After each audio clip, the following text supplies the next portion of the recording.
guys, so it is another Taught the Ting with Kim segment. So, as I said, this week we are gonna be addressing breast cancer awareness.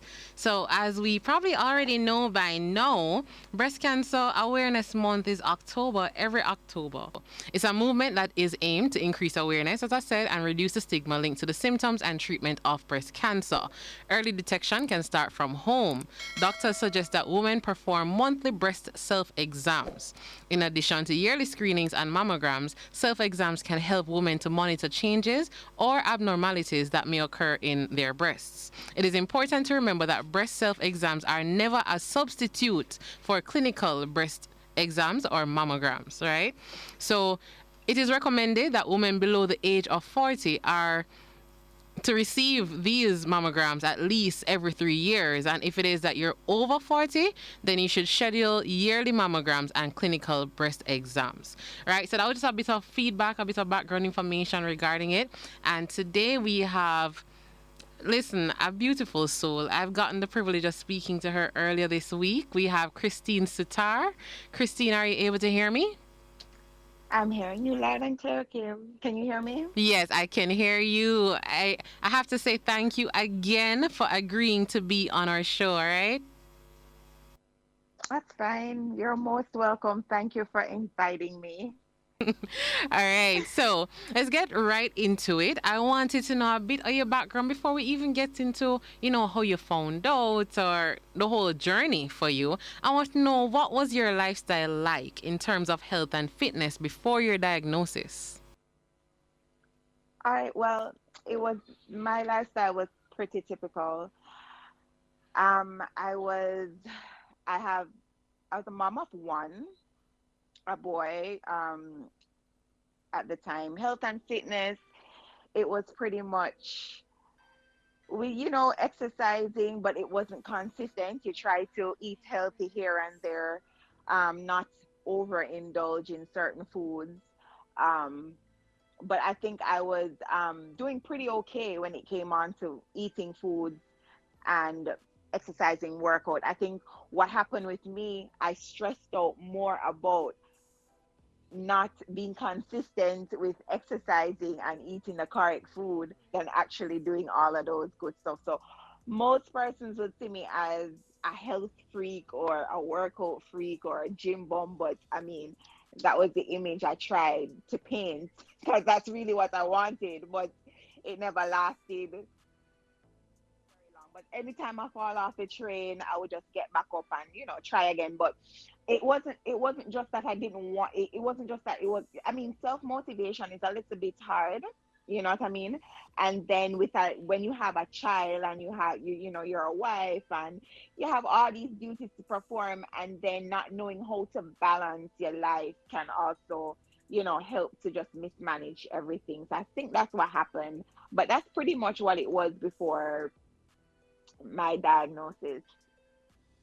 The reason I asked that is because I just wanted to put it out there. Also, persons feel like if it is that we eat all the right things, probably eat vegetable all year round, and we exercise 7 days a week, we these things can never reach us. So I just want to know a bit of Oh your no. background so we can paint a picture that, okay, you were into healthness, you were trying your best to eat properly, exercise, as often as you should. Sometimes you may fall off, just like all of us. I'm sure we can all relate, but you were trying your best in that regard. So I wanted to move Yeah, for the into. normal human being, the struggle is real. The struggle is very real, I can testify. But I wanted to know now, the start of your journey, how is it that you found out? What was it? Was there something you realized, something you felt that was off in your body, or how did this journey for you begin? No, it was because I'm totally unaware of my surroundings or my body. I am not the type that would check. And it's not like I was after checking to find out if anything happened. I was just, if I didn't feel anyway, I didn't think anything was wrong. I was actually 7 months pregnant and I was laying down in my son's room and I just happened to just rub my hand over my breast and I felt a lump in my left breast. And I'm like, oh, okay, God, this could just be my body preparing for my pregnancy. But then I said, I never felt this with my first pregnancy. So this kind of, and it was hard. It was really, really hard. Um, so of course, the first person I called was my mom. I called my mom, and she was trying to stay calm herself. She was like, um, "Don't worry. You remember you're pregnant, and there's a lot of changes going on in your body." But in the back of my head, I still felt off. I still felt like something not right about this looks suspicious. And mind you, breast cancer doesn't run in my family. So I brave up and I said, I'm just gonna go to my OBGYN. I'm just gonna figure this out. I'm just gonna move on, because we just want them to say it's not nothing. It's not the worst that I'm thinking.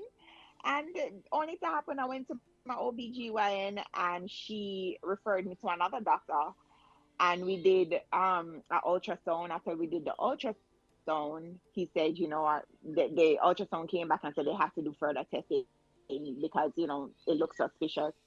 We did a biopsy, did the biopsy, and it came back that it was cancerous. And I was like, really?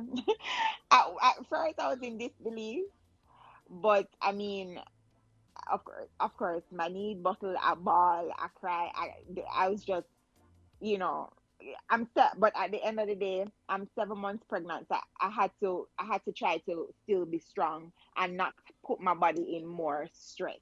So that's what happened, and I decided that I wasn't, even though the doctor wanted to do surgery at the time, because he said it would have to be a mastectomy. I said, I'm not gonna do a mastectomy while I'm pregnant. I prefer to have the baby, and then we can do whatever else after that. And that is what happened. My story kind of twisted along the way, but because of course it metastasized. It was While I was pregnant, it was fine. It was stable. It was just in my breast, the duct area of the breast, so it didn't spread. So I don't know what happened. There's a lot of things that probably triggered it, and some probably, to me, it probably, I know, I tell myself every day it had nothing to do with health. It had nothing to do with the food. M- my situation was more stressed and emotionally triggered. And a lot of people might say, but that can't happen. But science have shown that stress can cause a lot of inflictions in the body, a lot of inflictions. We turn a blind eye to it, thinking that, oh, stress can do this, and it's more about what we put in our body. But we also have to consider what we're putting in our bodies mentally as well, that it affects our body. Okay. Well, I love that you actually highlighted that, mainly because, as you just said, we always focusing on what we're eating, what we're not eating. Some of us out here are trying to eat vegetable all day, every day, thinking that's the fix all for everything, and that's not the case. And as you rightfully highlighted, stress can cause all of these things. So I just Hmm. wanted to highlight specifically that because I think that's something we all go through on a daily basis, and we don't know exactly how to deal with it, and we don't understand the effect it's having on us. But my Right. understanding, go ahead. Go ahead. Go ahead. No, go ahead. All right, I was gonna say my understanding of what you're saying now is that you're still going through the process, right? Treatments and stuff. I'm not doing treatment at the moment because, as I said, my situation became a little bit dysfunctional. um what I was previously, the gene that I was previously diagnosed with, the doctors did a retesting on the original pathology report, and they're finding a discrepancy with that. So at the moment I have to get rebiopsied, which I got rebiopsied already, so I'm just waiting for the results to see if I'm going to have to go back through chemo and the whole 9 yards again. Okay. All right. So what I want to know is that since finding this out, because you're in the middle, you're 7 months pregnant and all that, how has life been since? How have you been coping or adjusting? Um, One thing I can say, it has brought me closer to God, mentally, physically. I have learned how to because energy is important, and you have to be mindful about who you surround yourself with. So it has made me very mindful, and just and before all of this, I would talk to any and everybody. I would trust any and anybody, but during this process I had to become aware, self-aware and to realize that not everybody, it's just like them saying not every question deserves an answer. So not everybody is allowed in your life to a certain. So I have to know, I have to put boundaries in my life. I have to put boundaries with people and just know when, when it's time for me to stop, it's time for me to stop. My during the whole thing, my whole aim was to ensure that my baby came out normal. He was fine, and he's fine. He's bouncing. He's 2 years old, going on three in a couple of weeks, and he's fine. So a lot of my energy also focused on my children, you know, trying to adult. And it's just so funny because my son came to me and at this time of the night he want porridge. And I'm like, I really don't feel like adulting today. I just wanted to lay down. But a lot of the focus is really about my children and about me and putting me first. A lot of times when we we are in this world, we're wives, we're mothers, but we're not really putting ourselves first. We put ourselves first, like for special occasions, birthdays, Mother's Day, but self care. I had to learn about self care and that self care was important. You understand? And it wasn't just that, oh my God, I'm spending money. Whatever self care is to whoever, whatever it is, whatever it means to you, just practice self care because you cannot pour from an empty cup. Like my children used to see the bitter side of me. I was always miserable, always cranky because at the end of the day, I was just not happy. I wasn't at a space where I wanted. I didn't know what I wanted. I didn't know what was going on. I didn't know what my purpose was. I was just purposeless. But uh, I can't, and it sounds odd to say that cancer high is driving me towards my purpose. It's making me realize and looking positively on life. However it ends up, because we all have to die one day, But while I'm here, I'm now understanding the purpose of life and going forward and just understanding what it is to be happy and realize that it's not my external surroundings that make me happy, but I have to make me happy before anybody else can make me happy. I love that. I love that.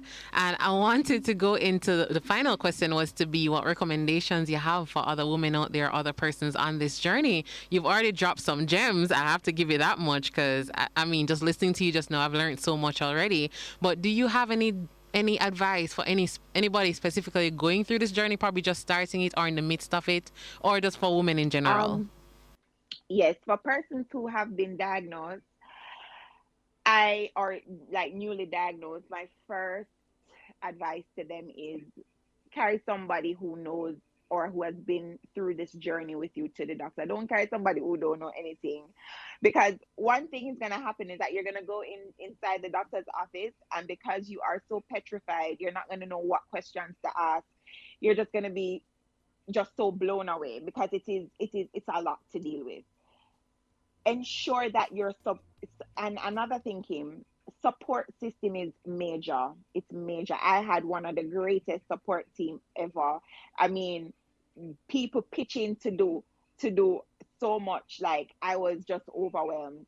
You need good support, and this journey for anybody going through it will tell you who your friends are and who's really there for you, through your down days. And just stay positive. I started to do a lot of reading. I also started to just be purposeful with who I connect with. I started not to connect with people physically, but started to connect with them spiritually first. Because if man and your spirit don't mesh, and not we're not going to go very far. We're going to leave it right there. You understand? You have to, yeah. Anything you do, you have to make sure that it has purpose. It have to make sure that it's benefiting you. So, for persons going through any kind of sickness or anything at all, because remember the Lord He didn't say that the weapons will never form; they will form.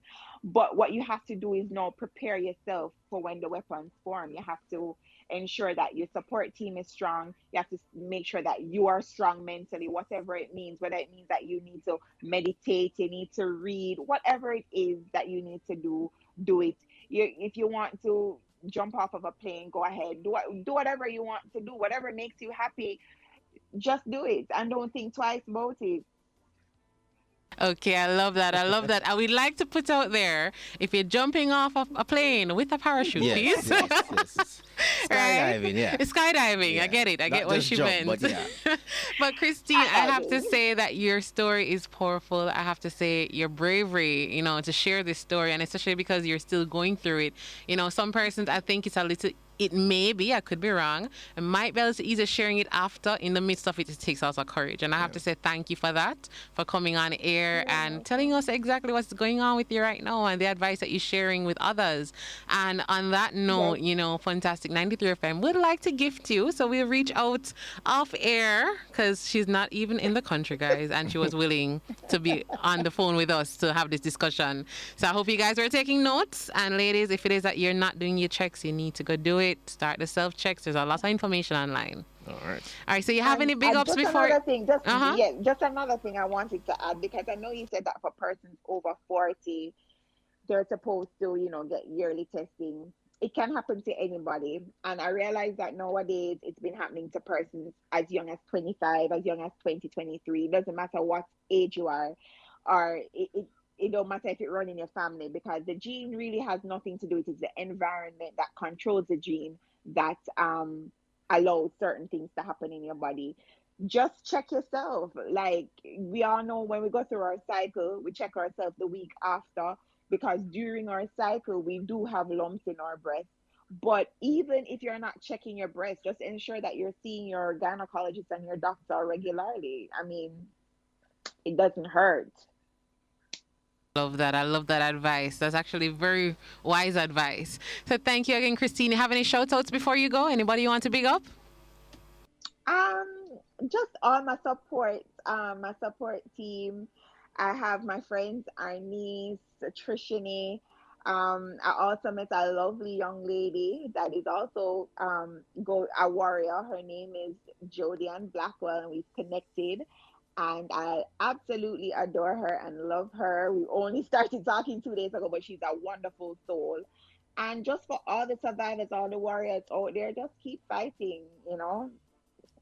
We're all a tight knit community, and the illness, wouldn't say illness, but it's getting more and more, and we just need to do whatever we can to fight it, to increase our lifespan, because cancer shouldn't when we think about cancer, it's a death sentence. No, no, it's a and another thing is, most of it is 95% in our mind. So we just have to build our mind. So yeah. All Thanks. right. So, And thank you, Kimmie. Thank you you, are Kimmie. welcome. You are welcome. Thank you for taking time out of your evening to share your story. So I will be in contact with you, as I said, off air after the show. But thank you again. All right. Thank you so much, and have a wonderful evening, guys. Thank you. All Same right, to you you. too. All right, so Bye guys, bye. that was Miss Christene Soutar sharing her story with breast cancer. All right, so guys, as I said, also gems were dropped. Also, we will have giveaways during the show, so I hope anyone's listening. I will be asking questions regarding this later. So, Mr. Fresh Concepts, what we have next? Well, right now, just gonna jump into a bit of music, and then we get ourselves organized as we come up to the 6:30 break. Yes. Come make I show you my banana. No, they do like ball.